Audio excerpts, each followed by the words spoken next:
Hello, my name is Aiden Brown, and this is my final project for Physics 105, Astronomy of Stars and Galaxies. What you're about to watch is a short song that I wrote for the purpose of relating sound and color, basically converting sound waves into light waves using frequency. All the colors that you will see are based on this lovely chart right here, courtesy of fluidopedia.com, link in the description below.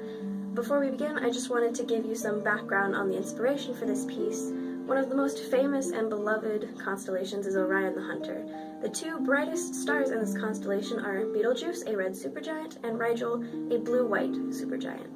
In honor of these stars, for the melody of the song, I limited myself only to the notes in the G and D minor chords, because G is associated with the color red and D is associated with the color blue. Overall, I was going for a Renaissance earthy feel, so hopefully that's what I accomplished.